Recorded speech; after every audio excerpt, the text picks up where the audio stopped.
Thierry Horry pour l'institution et la détermination des conditions d'application de la taxe de séjour.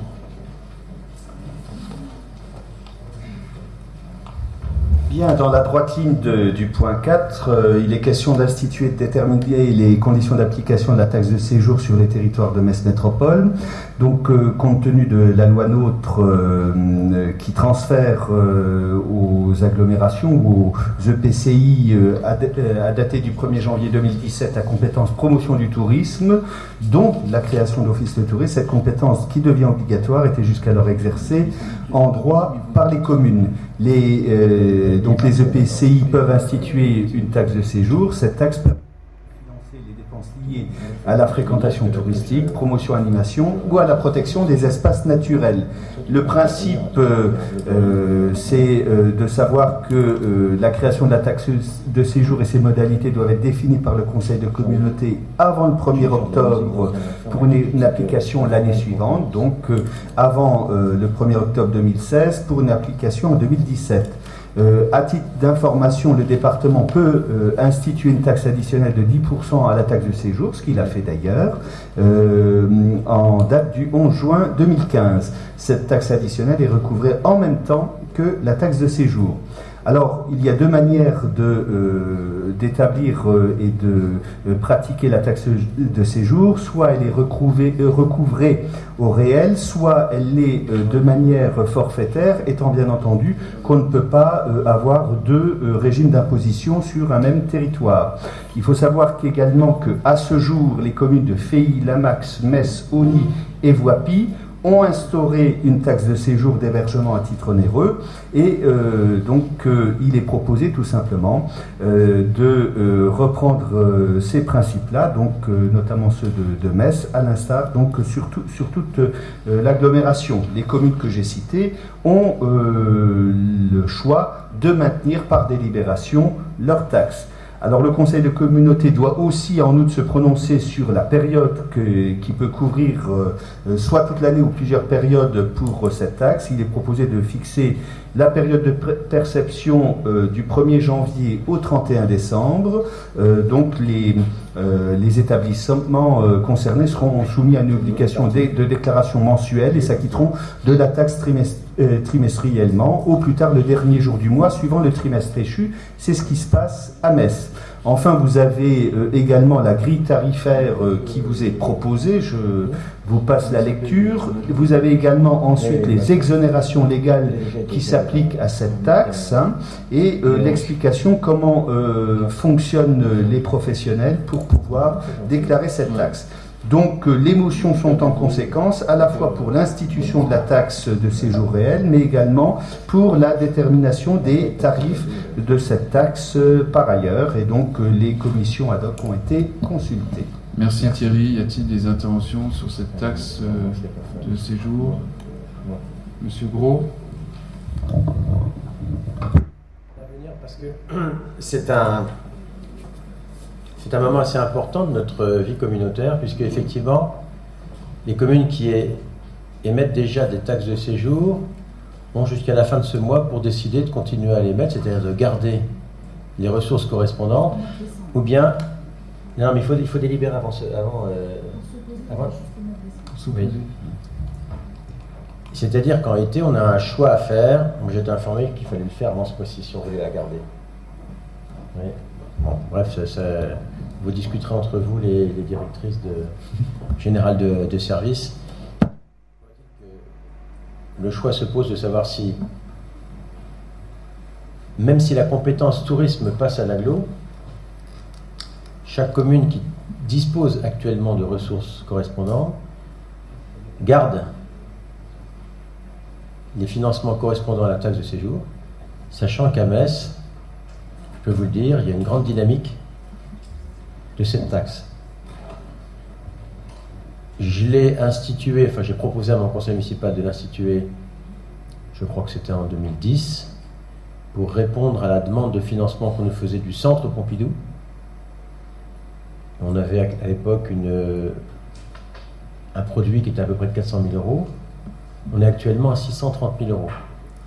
C'est-à-dire qu'il y a davantage d'hôtels qui sont ouverts, il y a une meilleure collecte, et puis il y a davantage de nuitées d'hôtels. et de passage à Metz.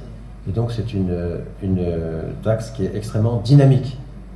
Et donc le fait de la transmettre à l'agglo, c'est un signe de confiance dans le dynamisme global de l'agglomération. Effectivement, c'est une ressource dynamique qui disparaît du budget qui est de plus en plus calamiteux de la ville de Metz. Il est néanmoins dans mes intentions de transférer cette taxe à l'agglo, parce que il y va de l'intérêt général. Si on veut véritablement faire une politique, je dirais, d'attractivité, ça va avec le développement économique, ça va avec le centre des congrès, ça va avec le tourisme. Et donc, cette décision qui va être entérinée par une non-décision du conseil municipal de Metz jeudi, puisque pour pouvoir, d'après ce que je sais, pour pouvoir conserver cette taxe, il faudrait qu'on délibère au conseil municipal de jeudi prochain. Nous ne le ferons pas, dans la mesure où j'ai complètement confiance dans l'avenir de l'agglomération et je pense que ces ressources doivent être mutualisées de façon à ce que ce soit l'agglomération qui puisse avoir une politique touristique globale. Ça n'empêchera pas qu'après ça on réfléchira à savoir comment on finance nos financements mais tout est dans tout et il y aura un transfert bien entendu de la valeur de cette année pour les compensations, vous savez comment ça marche, et puis le bénéfice de la progression quand on fera l'hôtel Star, quand on mettra en service l'hôtel qui est juste à côté de la sortie de la gare, ce sera au bénéfice de Metz Métropole, ainsi de suite, pour l'avenir. Voilà, je vous remercie. Merci beaucoup. François, tu voulais encore intervenir? Alors, effectivement, nous, sur la commune de Nîmes, on a instauré cette taxe, la taxe de séjour, depuis 4-5 ans également.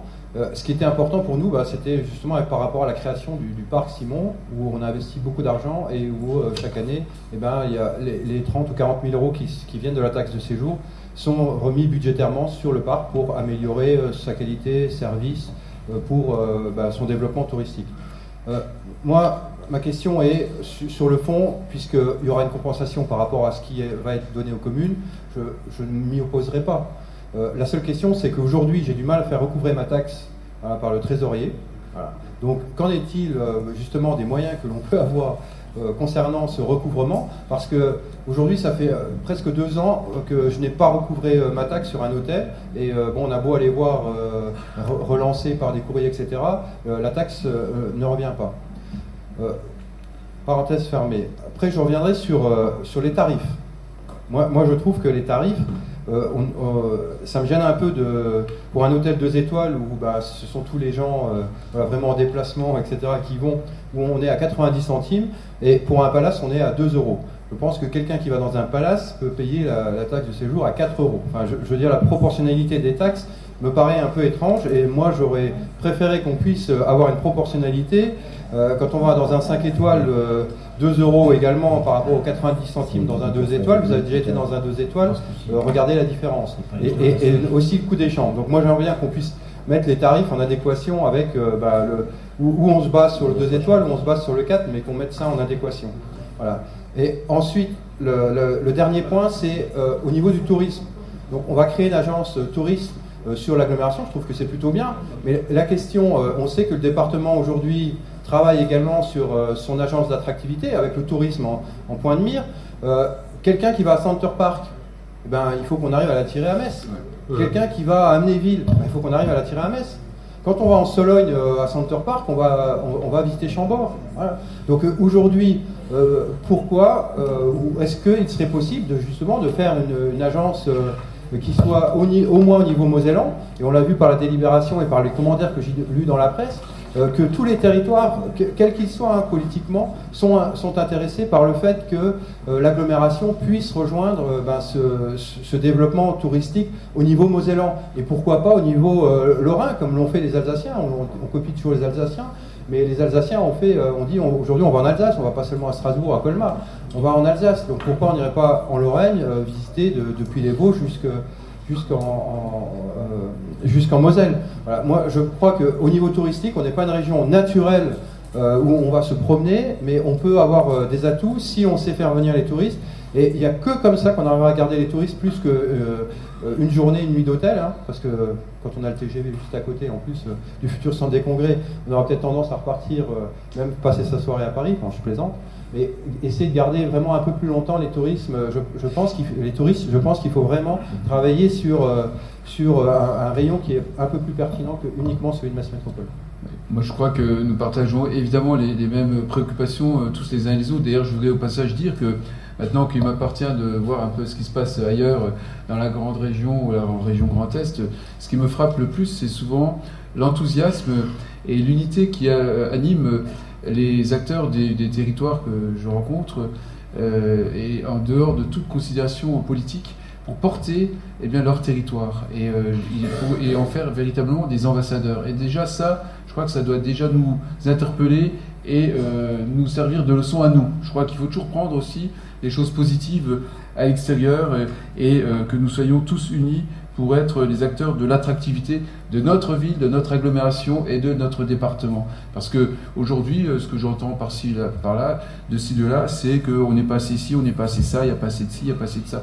Donc voilà, je crois qu'il faut se rendre compte que nous avons une parole qui peut porter au moment où il se développent également les réseaux sociaux et que Metz, au mieux comme image que Metz vide poubelle ou autre vocable qu'on peut trouver en regardant sur le net. Moi, ce que je voulais dire pour répondre à l'interpellation de François, c'est que nous avons échangé ce matin avec le président du conseil départemental et également le président de Metz Métropole Développement.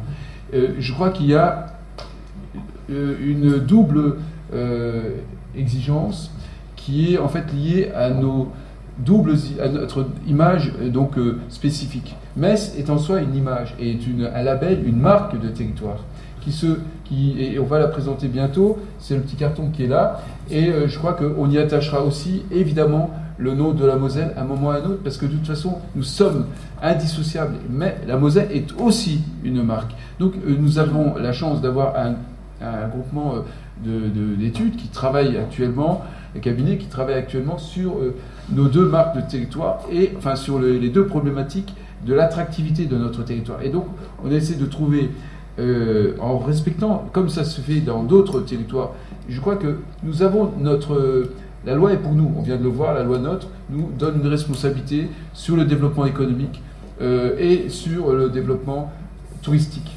Et il nous appartient de respecter la loi avec cette,